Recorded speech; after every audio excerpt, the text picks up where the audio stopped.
Krishna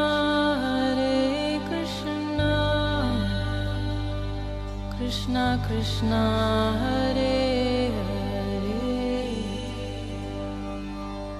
Hare Rama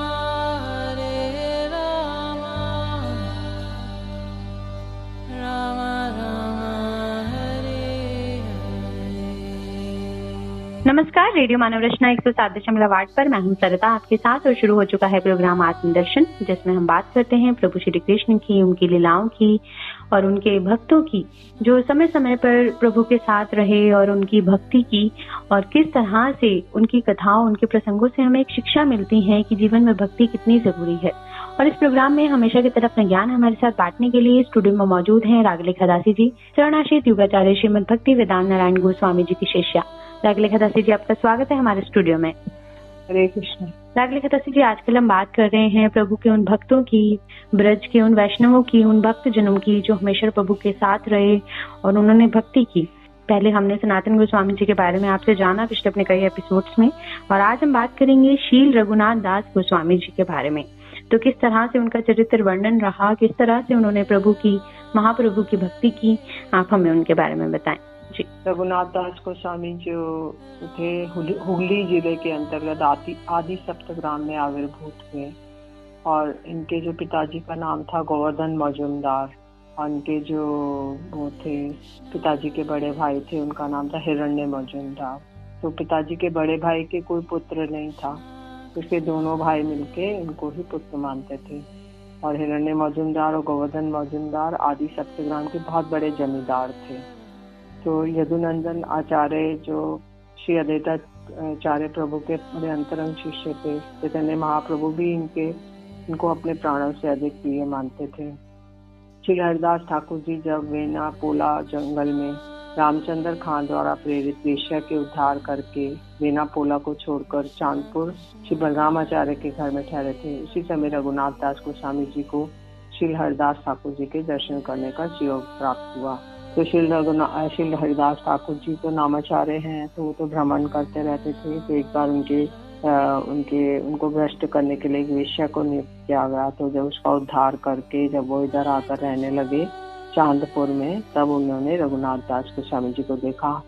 और रघुनाथ दास जी एकदम छोटे बालक थे, और उनकी हरिदास ठाकुर जी के दर्शनों के पास ही रघुनाथ दास गोस्वामी के पास ये फलीभूत हुआ।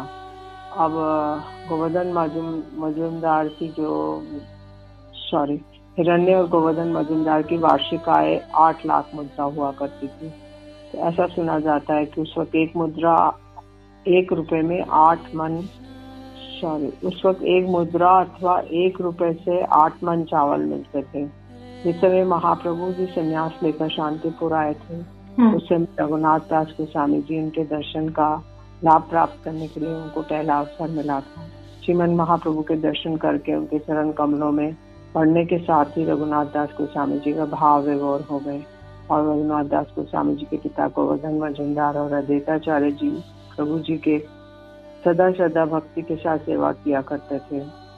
जितने दिन रघुनाथ दास गोस्वामी जी शांतिपुर में रहे, क्योंकि शांतिपुर में अद्वैताचार्य जी के घर में रहे वो 10 दिन, तो अद्वैताचार्य जी उनको बचा हुआ महाप्रभु का प्रसाद देते। रघुनाथ दास गोस्वामी को उनको पिताजी ने अद्वैताचार्य जी के पास भेज दिया महाप्रभु के दर्शन के लिए। तो ये शांतिपुर में हुआ था जी। और महाप्रभु की शांतिपुर से नीलांचल की यात्रा करने पर रघुनाथ दास गोस्वामी स्थिर न रह पाए और महाप्रभु के विरह में प्रेमोन्मत्त होकर जोर जोर से रोने लगे और कहने लगे, प्रभु मैं भी आपके साथ चलूंगा। रघुनाथ दास गोस्वामी जी की अवस्था देखकर उनके पिताजी ने 11 प्रहरियों की मदद से उन्हें बड़े कड़े पहरे में रखा। और रघुनाथ दास गोस्वामी महाप्रभु के दर्शनों के लिए जैसे तैसे बार बार घर से बाहर जाते थे, और उनके पिता प्रहरी भेज कर बार बार उन्हें पकड़ कर लिवा लाते थे। महाप्रभु जी के दर्शनों से वंचित रहने के कारण वे सदा दुखी रहते थे। पुत्र की ऐसी अवस्था देखकर माता पिता के मन में शांति न थी। महाप्रभु जी वृंदावन यात्रा के समय कनाई नाट्यशाला से वापस लौटते हुए दोबारा शांतिपुर आए। ये जानकर रघुनाथ दास गोस्वामी जी ने उनके पास जाने के लिए पिता से आज्ञा मांगी। पितृ को बड़ा व्याकुल देखकर पिता ने कई लोगों के साथ, कई पदार्थों के साथ, बहुत सारा सामान लेके, लोग लेके पुत्र को महाप्रभु के पास भेज दिया, और परंतु शीघ्र वापस आ जाने के लिए कहा। रघुनाथ दास जी ने शांतिपुर में महाप्रभु जी के दर्शन करके मानो दोबारा प्राण प्राप्त किए, उनसे अपने दुखों की बात निवेदित की और किस प्रकार उनकी संसार के बंधनों से मुक्ति होगी, उसके लिए भी उन्होंने जिज्ञासा की। सर्वंतर्यामी गौरांग महाप्रभु ने उनके दिल में छिपे हुए भाव जान लिए, लेकिन उनको शिक्षा देने के उद्देश्य से आश्वासन देते हुए बोले, स्थिर हो ये घर जाओ, ना हो बातुल, क्रमे क्रमे पाए लोक भव सिंधु कूल, मरकट वैराग्य ना कर लोक दिखाइया, यथा योग्य विषय भुज कुंज अनासक्त हैया, अंतरे निष्ठा कर बाह्य लोक व्यवहार, अचिराते कृष्ण तमाय करीबे उद्धार। रघुनाथ दास गोस्वामी जी को समझाते हुए महाप्रभु कहते हैं कि आप स्थिर होकर घर जाओ, पागल मत बनो। लोग धीरे धीरे ही संसार सागर का किनारा प्राप्त करते हैं। दुनिया को दिखाने के लिए मरकट बंदर जैसा वैराग्य मत करो, अनासक्त होके यथा योग्य विषयों को ग्रहण करो। मतलब विषयों को जितना जरूरत है उतना ग्रहण करो, लेकिन उसमें आसक्ति मत रखो, और हृदय में निष्ठा रखो और बाहर से लोक व्यवहार करो। ऐसा करने से शीघ्र ही कृष्ण तुम्हारा उद्धार कर देंगे। और मरकट वैराग्य से के बारे में लिखा गया है कि बाहरी तौर पर तो जो बंदर एक भोग बुद्धि वाला है, और वो घर और वस्त्र आदि त्याग करके और वैराग्य युक्त व्यक्ति की तरह लगता है कि नंग धड़ंग रहता है, कोई न घर है ना कुछ है, परंतु वास्तव में वे इंद्रिय तर्पण से निवृत्त नहीं हुआ है, इसलिए वो दिखावटी वैराग्य कर रहा है। इसी को कहते हैं मरकट वैराग्य, बंदर का वैराग्य। जो वैराग्य शुद्ध भक्ति से उत्पन्न होगी, कृष्णेतर वस्तुओं की प्रति कामना और वासना में बाधा पड़ने पर पैदा हुआ हो, जो शुद्ध भक्ति के अनुकूल रूप से जीवन भर स्थायी न होकर क्षणिक और निरर्थक हो गए, शमशान वैराग्य या मरकट वैराग्य। तो केवल खाली थोड़ा सा हुआ फिर उसके बाद खत्म, तो वो शमशान वैराग्य है। जैसे कोई मर जाता है तो शमशान में जाके लोग रोते धोते हैं, उनको सबसे वैराग्य हो जाता है। तो ऐसे ये वाला वैराग्य है, क्षण भंगुर है। कृष्ण सेवा करते हुए विषयों को स्वीकार करें और विषय में आसक्ति रहित भाव से वास करके मनुष्य कर्मों के फल के अधीन नहीं होता है, इस चीज की उपलब्धि करें। तो अब इसमें कह रहे हैं कि भक्ति रसामृत सिंधु में कहा गया है कि भगवान की सेवा के लिए जो जो भी अनुकूल है उसे हम विषय समझकर उसे छोड़ देंगे तो हमारी भूल होगी। मतलब भगवान की सेवा के लिए जो फेवरेबल है उसे हमें ग्रहण करना होगा। इसके अलावा संसार की आसक्ति से रहित तो भगवान के साथ संबंध युक्त होकर देखेंगे, तो संसार के साथ कोई अटैचमेंट नहीं रखेंगे, लेकिन भगवान के साथ पूरा अटैचमेंट रखेंगे, तो मालूम पड़ेगा सभी विषयों के मालिक तो भगवान माधव ही हैं। तो श्रीमन महाप्रभु के उपदेशों के अनुसार रघुनाथ दास गोस्वामी जी घर वापस आ गए और घर आकर बाहरी वैराग्य का सनक छोड़कर अनासक्त होकर विषय कार्यों में लग गए। माता पिता के मन में बड़ा सुख हुआ। घर के कार्यों आदि में पूरी तरह लगा देखकर उनके माता पिता ने रघुनाथ दास गोस्वामी जी के पहरेदार रखने की जरूरत नहीं समझी। उसी समय राजा और जमींदार के बीच एक बिचौलिया होता था, जो प्रजा से कर वसूल करके उसका 1/4 हिस्सा अपने पास रखकर बाकी जमींदार के खजाने में जमा करवा देता था।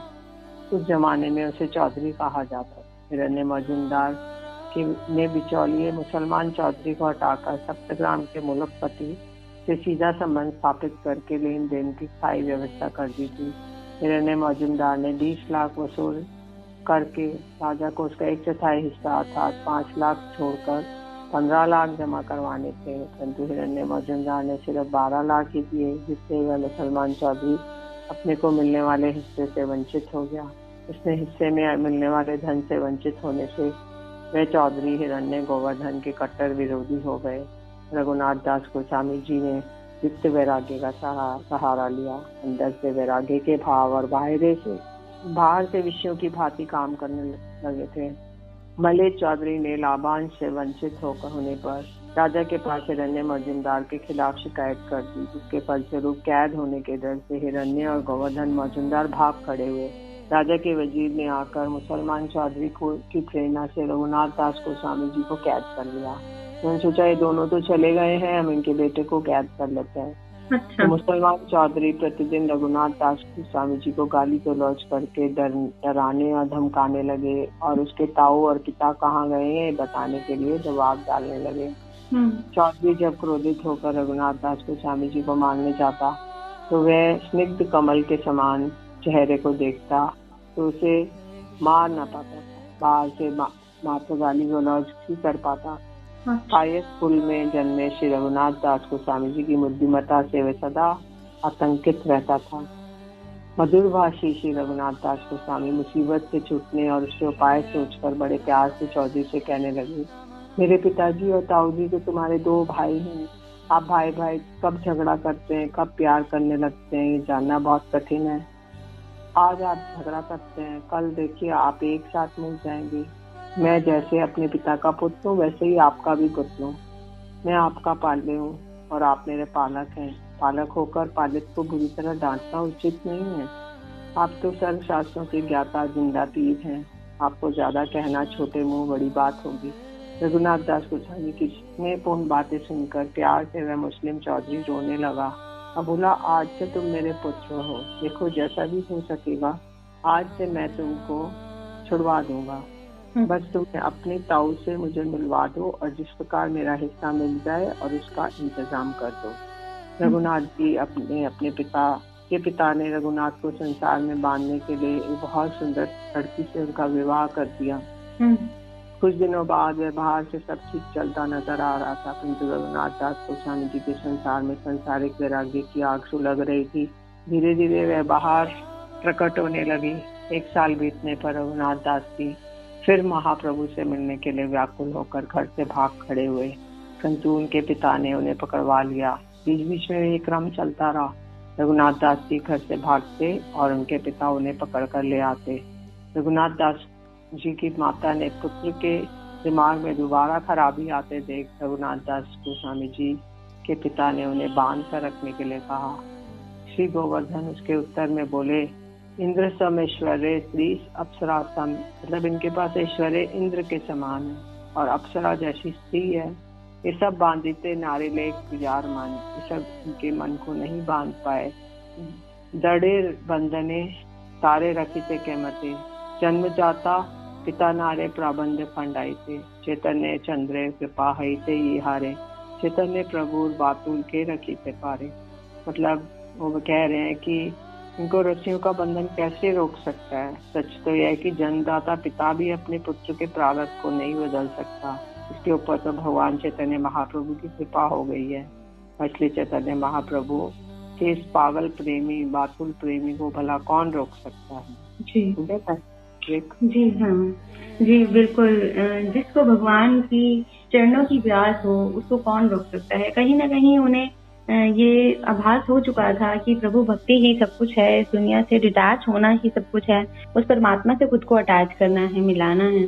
तो इसीलिए वो घर से बार बार भाग जाते थे। तो चलिए आगे और भी इनकी कथा को जानेंगे, लेकिन एक छोटे से ब्रेक के बाद सुनते हैं प्यारा सा भजन, फिर लौट कर आते हैं। आप जुड़े रहिए रेडियो मानव रचना 107.8 के साथ प्रोग्राम आत्मदर्शन में। Feel good feel live.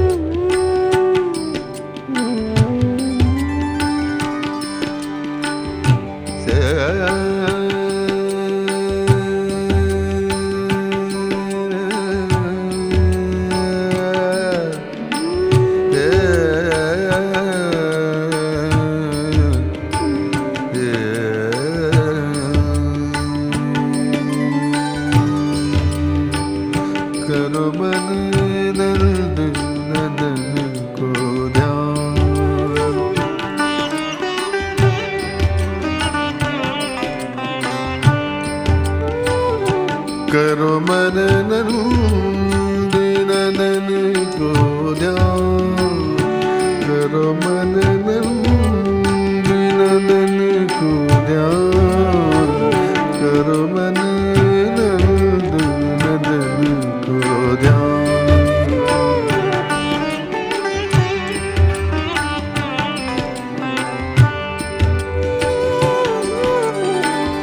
यह अवसर तो है फिर ना मिलेगो,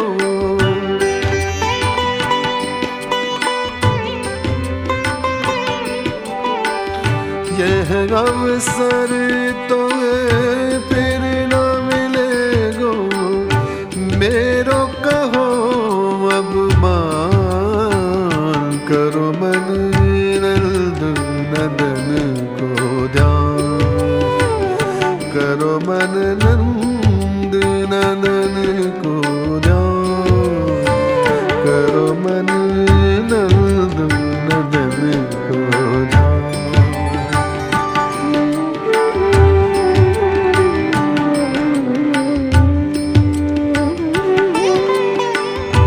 घूंघर मारे अलके मुख पे,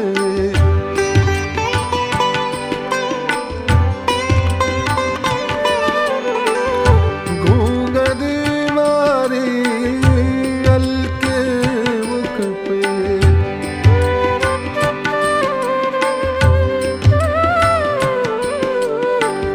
घूंघर मारे अलके मुख पे, कुंडल झलकत कान, करो मन नंद नंदन को ध्यान, करो मन नंद नंदन को ध्यान, करो मन नंद नंदन को ध्यान।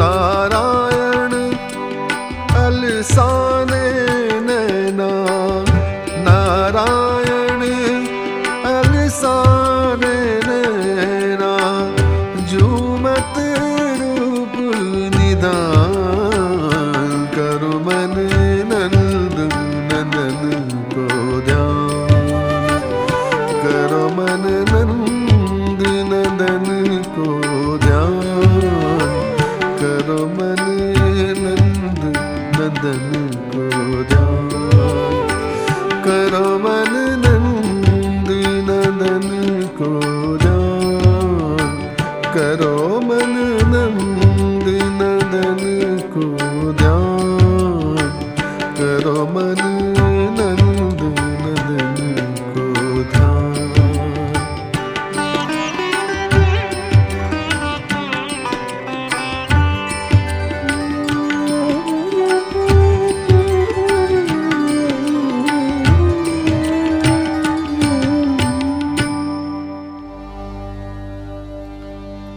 Hare Krishna,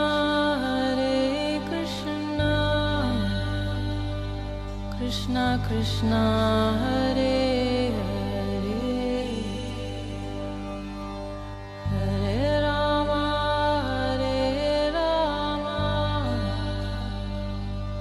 Rama Rama, Hare Hare।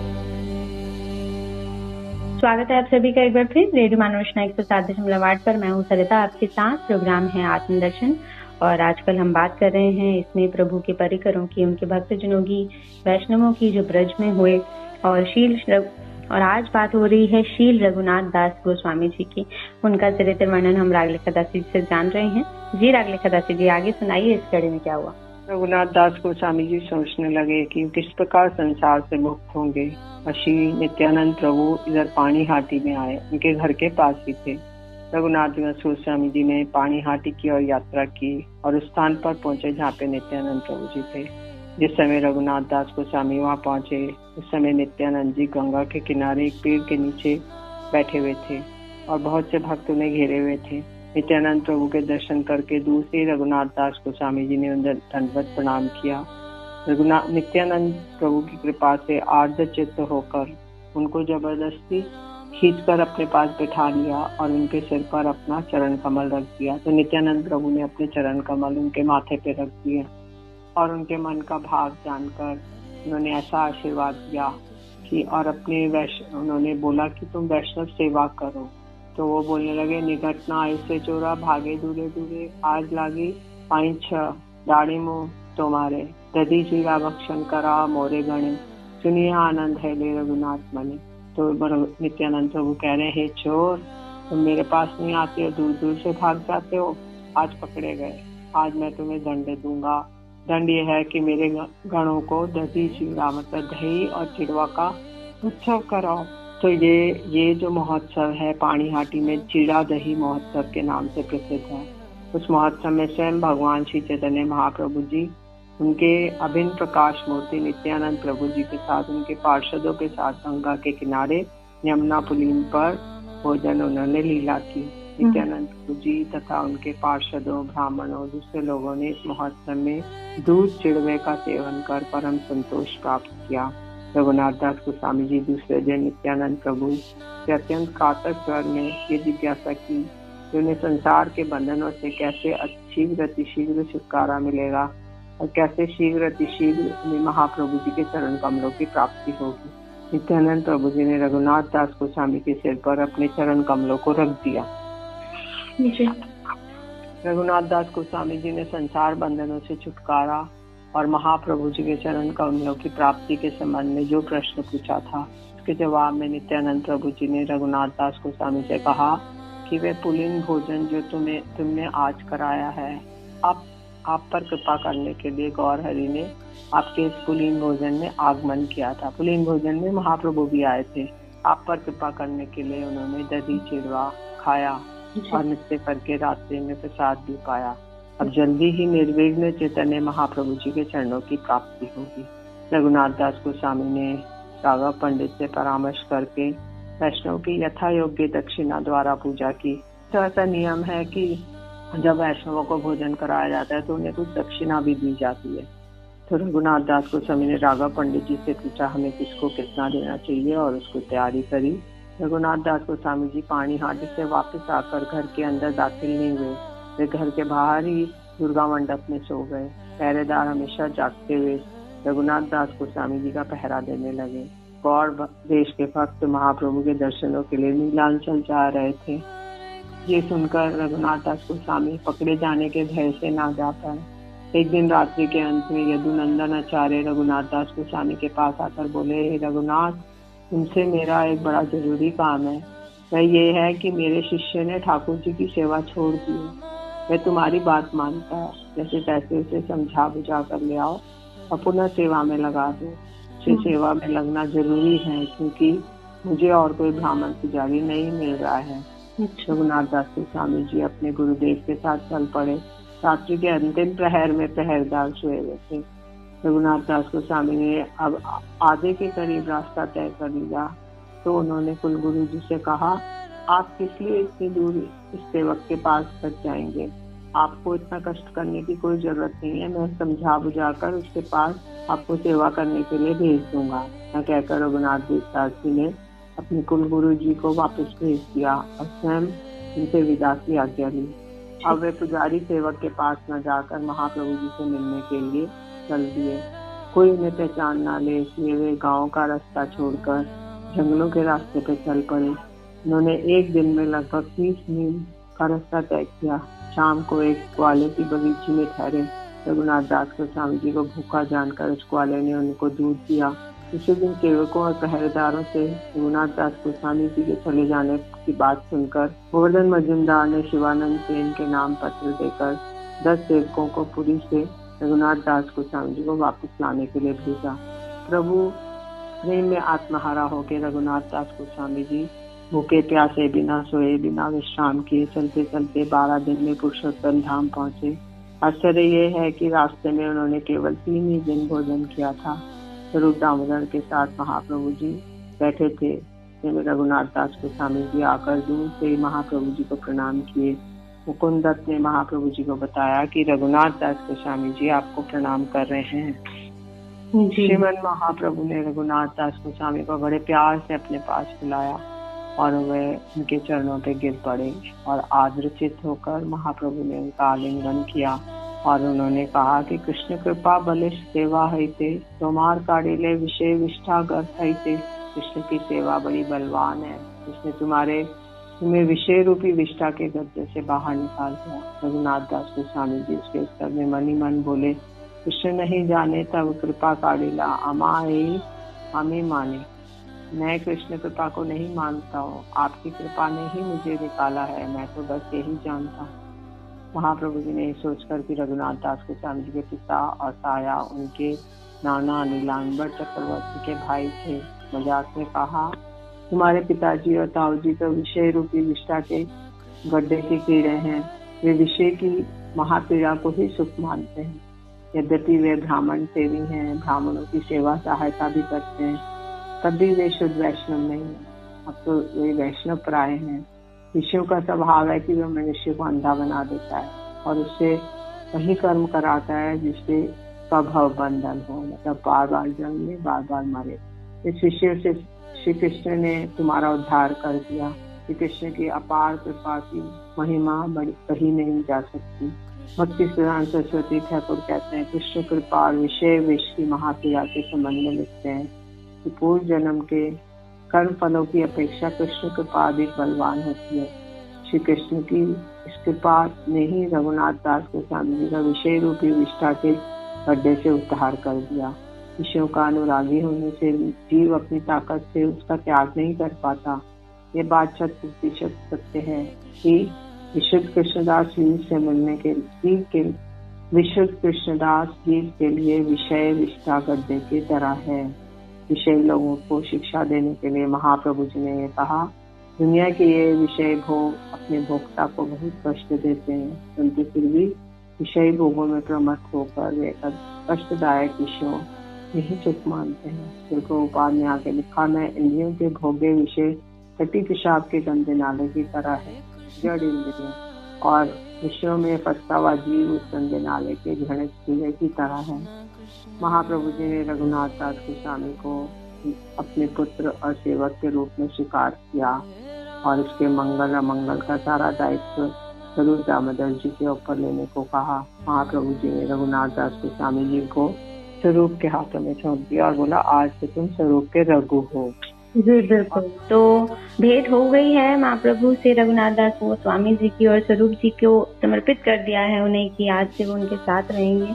और देखिए आगे क्या सफर रहता है, किस तरह से वो प्रभु की भक्ति करते हैं। पहुंच तो गए हैं और प्रभु जिनको अपने चरणों में बुलाना चाहें, अपनी सेवा के लिए बुलाना चाहें, वो उनको स्वतः ही उनके रास्ते बना देते हैं। ये प्रसंग बिल्कुल उसी और हमें ले जा रहा है, समझा रहा है कि किस तरह से हम अगर मन से दिल से चाहते हैं कि हम प्रभु की भक्ति करें तो प्रभु स्वयं ही उस भक्ति के मार्ग जो है वो बना देते हैं।